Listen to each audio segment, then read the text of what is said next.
जय भोलेनाथ। कैसे हैं आप सब? उम्मीद करती हूँ आप सब अच्छे होंगे और स्वागत है आपका अपने चैनल में।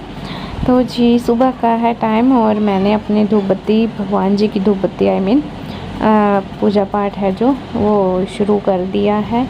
खाना मैंने बना दिया है और बस अभी धूप बत्ती करनी थी तो फिर मैं धूप बत्ती में लग गई।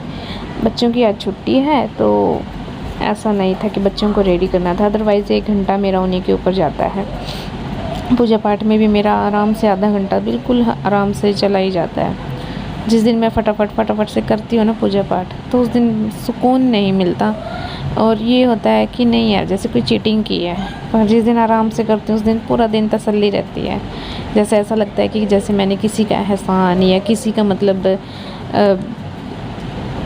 कुछ भी मतलब ऐसे हो जाता है कि हाँ कुछ बोझ सा मेरे ऊपर से उतर गया है ना।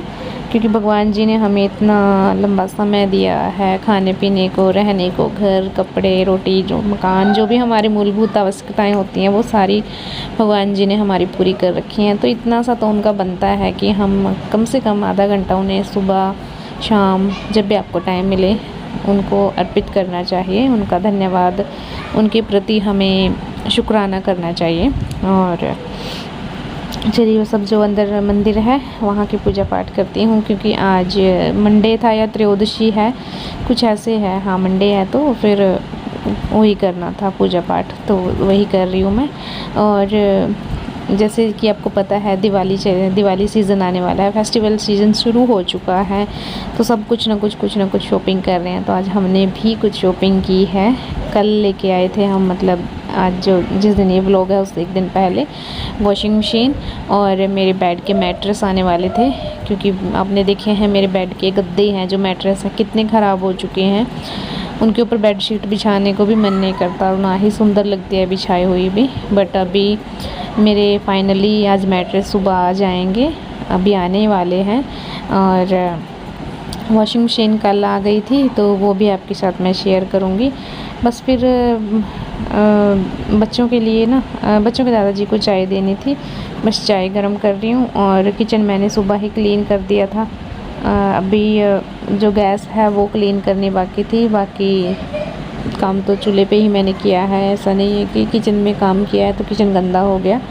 चूल्हे पे ही मैंने सुबह का खाना बनाना है, अभी बना दिया है, ये भी याद नहीं है सच बताऊं तो, क्योंकि सामान देख के अब लग रहा है कि शायद नहीं बनाया था। क्योंकि मेरा रूटीन ना मतलब एकदम फिक्स नहीं है। अब अगर मुझे टाइम लगता है कि पहले मैं पूजा पाठ कर लेती हूँ तो पूजा पाठ कर लेती हूँ, अदरवाइज़ अगर ये लगता है कि पहले खाना बना देना चाहिए तो खाना बना देती हूँ। तो बस उसी में मेरा ना मुझे खुद भी ध्यान नहीं रहता कि मैंने क्या काम कर दिया है, क्या मेरा रह गया है। यहाँ पे मैं बाहर आई थी, किसी की वेट में थी, ये कुछ देख रही थी, कोई आया था तो बस वहीं मैं बार बार झांक रही थी, मुझे अब ध्यान नहीं है क्या था। और दूसरा तो जी हाँ, शॉपिंग से बात चली हुई थी तो वॉशिंग मशीन आ चुकी है, मैं आपके साथ शेयर करूँगी। और पुरानी वॉशिंग मशीन भी हमने बेचनी है, अगर कोई इंटरेस्टेड है तो बता देना। वैसे वो बिल्कुल ठीक है, बस उसको थोड़ी सर्विस की ज़रूरत है। हम काफ़ी टाइम से बदलने की सोच रहे थे तो इसलिए बस हमने ले ली है नई। और ये देखिए फाइनली आपको मैं ओपनिंग करके दिखाने वाली थी, बट उससे पहले बच्चों ने खोल ली, बट वापस से इन्होंने ढक दी थी देख के, तो फिर मैं क्या चलो मैं आपके साथ शेयर करती हूँ। तो इससे नहीं हो पाया पक्ष से, इसका बॉक्स काफ़ी हैवी था होता है, मतलब दूसरा इसके अंदर मतलब उठाना हमारे लिए हमारे बस से बाहर हो जाता है, क्योंकि हमारी हाइट थोड़ी कम है ना इसीलिए। और ये देखिए ये है मेरी वॉशिंग मशीन जिसकी ओपनिंग मैंने ग्रैंड ओपनिंग मेरी तरफ से तो ग्रैंड ओपनिंग है भाई मैं जिसकी ओपनिंग मैंने कर दी है। और मतलब ये नहीं है, हाँ सुकून तो ये देगी, बट मेरे लिए तो ये काम करने के लिए आई है ना, कि चलो अभी इससे काम किया करो। चलो काम तो करना ही है, अगर थोड़ी और सुविधा मिल जाए तो अच्छा। ये थोड़ी बड़े साइज़ की, हमें बड़ी साइज़ की चाहिए थी, वो छोटी थी वॉशिंग मशीन। स्टार्टिंग में जब मेरी शादी हुई थी तब मेरे पास थी automatic, fully automatic washing machine, but उसका ये पंगा था कि जब उसको कुछ भी सर्विस वगैरह की ज़रूरत होती थी तो उसे पटियाला भेजना पड़ता था स्पेशली। उसी कंपनी पटियाला से ही सर्विस के लिए आती थी और साथ लेके जाती थी, तो उससे हम बड़ा परेशान हो गए थे। बाकी उसमें सब कुछ अच्छा होता है, बड़ी मस्त होती है, कपड़े डालो और बटन दबाओ, सर्फ डालो, बाकी आपको वॉश किए हुए सुखाए हुए कपड़े निचोड़े अच्छे से मिलेंगे। इतने अच्छे तो हम खुद हाथ से भी नहीं निचोड़ते। और ये है मेरी वॉशिंग मशीन, जिसका एक पोर्शन वॉशिंग वाला एरिया ये है। आई थिंक ये 10.5 किलो की मशीन है। इसके अंदर आप कंबल वगैरह भी वॉश कर सकते हो। सिंगल कंबल होते हैं जो डबल बेड के नहीं। और ये इसका स्पेस भी काफ़ी बड़ा है। और ये है ड्रायर, जिसके अंदर हमें मिला है पाइप होती हैं 2, एक तो पानी डालने की और एक पानी निकालने की, वो पाइप है। और एरियल के 2 पाउच लिक्विड फ्रंट लोड के होते हैं जो, वो हमें पाउच मिले हैं एरियल के। ये देखिए, जिसकी खुशबू बहुत अच्छी है। बट आई थिंक मुझे ऐसा लगता है, क्योंकि मेरे कुछ रिलेटिव इसे यूज़ करते हैं एरियल के लिक्विड डिटर्जेंट को फ्रंट लोड के लिए।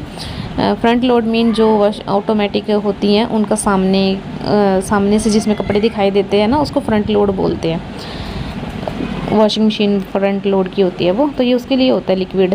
तो मैंने ऐसा महसूस किया है कि शुरू में अच्छी खुशबू आती है, बट टाइम टू टाइम वो इतनी गंदी बदबू में कन्वर्ट हो जाती है। बाकी मुझे नहीं पता है, अगर कोई यूज़ करता है तो वो बताइएगा। मैं पक्का नहीं कह सकती कि बदबू इसी की वजह से आती है या फिर कुछ और रीज़न होता है उसके पीछे। तो जी अभी यहाँ रखनी थी, तो यहाँ स्पेस इसका कम था, तो मेरे हस्बैंड ने जो यहाँ की चौकी थी उसको तोड़ फोड़ कर दिया और इसको ऐसे ही मतलब लगा दिया। और जो कपड़े आधे वॉश हो चुके थे वो मैंने निकाल लिए थे, दूसरे मैंने डाल के रखे थे। तो उन्होंने पानी उसका बोला कि निकालो, मुझे यहाँ ये रखनी है। तो फिर मैंने उसका निकाल दिया पानी, और उसके अंदर कपड़े ऐसे ही पड़े हैं। और इधर भी इन्होंने ये सामान तोड़ फोड़ के ऐसे ही रख दिया। अब पहले सारा ये जो भी सीमेंट वगैरह है, कंकर हैं, पत्थर हैं, ये सब उठाऊंगी और फिर मैं कपड़े वॉश करूंगी, क्योंकि मुझे तो करने ही है। और ये कुछ बर्तन पड़े हैं, ये भी साफ़ करने हैं।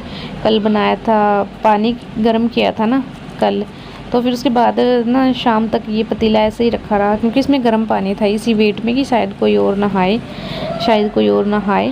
गर्म पानी से भरा हुआ था तब। और उसके बाद बस ध्यान ही नहीं रहा कि इसे साफ़ करना है।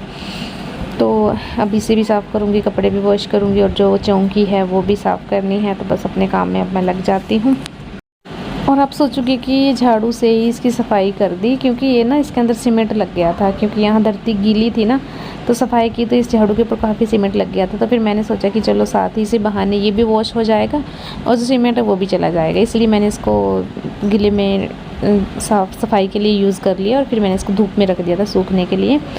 अभी मैं कपड़े वॉश करूँगी। और जो आपको दिख रहे हैं ये जौ, अभी इनकी मैं ना मिट्टी निकाल लूँगी, ताकि मिट्टी मेरे काम आ जाए। अदरवाइज़ जो तालाब होता है किसी गांव में, जोड़ बोलते हैं जिसको, अगर किसको नहीं समझ आता तो मैं बता देती हूँ। तालाब होता है जिसमें पूरे गांव का गंदा निकासी की जाती है, गंदे पानी की निकासी की जाती है, तो उसके अंदर इनको डालना होता है। पर मैंने सोचा कि जो इसके मटके हैं वो फोड़ के, जो ऊपर के जो हैं उन्हें तोड़ के, जो नीचे मिट्टी बिछेगी वो मेरे काम आ जाएगी। ऐसे ही उधर फिर तालाब को भी तो गंदा करेगी। गंदा तो देखो ये भी करेंगे, पर जितना हो सका मैं उतना अपना सोच रही थी कि मैं यूज़ कर लेती हूँ चीज़ों को। तो बस मैंने उसके मटके को फोड़ा और फिर जो के अंदर मिट्टी थी वो निकाली। और जड़ ने ना इतनी मजबूती के साथ मतलब पूरी मिट्टी को जकड़ के रखा था। इसलिए बोलते हैं ना, जो घास होता है उसको उखाड़ना नहीं चाहिए, वो मिट्टी बांध के रखता है। अगर हम घास नहीं लगाते, पेड़ पौधे नहीं लगाते ना, तो मिट्टी पकड़े नहीं बना पाती है, तो वो ना पानी के साथ बह जाती है, हवा के साथ उड़ती रहती है, और धीरे धीरे उसकी उपजाऊता है जो वो कम हो जाती है, और उसका सिर्फ धूल मिट्टी बन जाती है। और सरकार के साथ मैं भी अपील करना चाहूँगी कि आप आग ना लगाएं खेतों में, पराली ना जलाएं। हमारा वातावरण मतलब देखो, आप खुद देख सकते हो, अब ऐसा मौसम बना रहता है जैसे बारिश हो रही है, तो इतना मतलब इतने बड़े लेवल पे धुआं होता है कि जो सूरज की रोशनी को भी डिम कर देता है, और हर तरफ कर देता है। ये नहीं है कि एक जगह हुआ है, हर तरफ से डिम कर देता है। तो इतना ख़तरनाक, इतने बड़े लेवल पे प्रदूषण जो होता है इस चीज़ का। आई नो किसानों के पास ऑप्शन नहीं है, बस थोड़ा सा पेशेंस लेवल की ज़रूरत है, अदरवाइज़ और तो कोई दिक्कत नहीं है। सभी सोच रहे हैं कि कुछ ना कुछ इसका किया जाए। बाकी देखो, मैं किसी के विरोध में नहीं हूँ और किसी के समर्थन में भी नहीं हूँ। जो मेरी सोच है, मैंने मेरे अपने तरफ से मैंने छोटी सी ये बात कही है। अगर किसी को बुरा लगे तो सॉरी, बट अपने अपने विचार होते हैं, है ना। तो बस अपने बारे में ना सोचकर सबके बारे में सोचे तो ज़्यादा अच्छा होता है, क्योंकि अगर हम सिर्फ अपनी फैसिलिटी में के बारे में सोचें तो फिर थोड़ा सा गड़बड़ा जाएगा। अगर कहते हैं ना परिवार चलाना है तो सबके बारे में सोचना पड़ता है। खुद के बारे में सोचते रहोगे तो परिवार टूटेगा ही टूटेगा। वही देश की भी बात है। अगर सिर्फ हम सोचते रहें कि हम किसान हैं, बाकी सब अपना अपना काम कर रहे हैं, सभी कुछ गलत भी कर रहे हैं, कुछ सही भी कर रहे हैं, पर हमें अपनी करनी पे ध्यान देना चाहिए, ना कि दूसरे की करनी पे। तो चलिए इसी ज्ञान के साथ अभी जो काम है मैं वो ख़त्म कर लेती हूँ। और जैसा कि मैंने बताया कपड़े हैं इसके अंदर, तो वो वॉश करने के लिए रखे हुए थे, अब उनको मैं निकाल लेती हूँ और उनको भी निचोड़ देती हूँ। जी शाम के बज गए हैं 5 और मैं अभी उठी हूँ।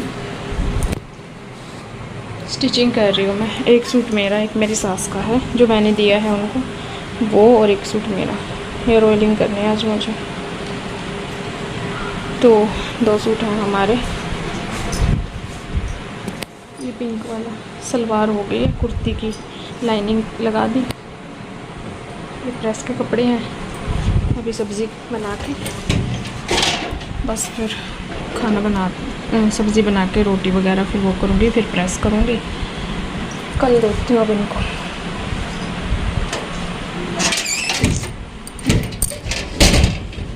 चलिए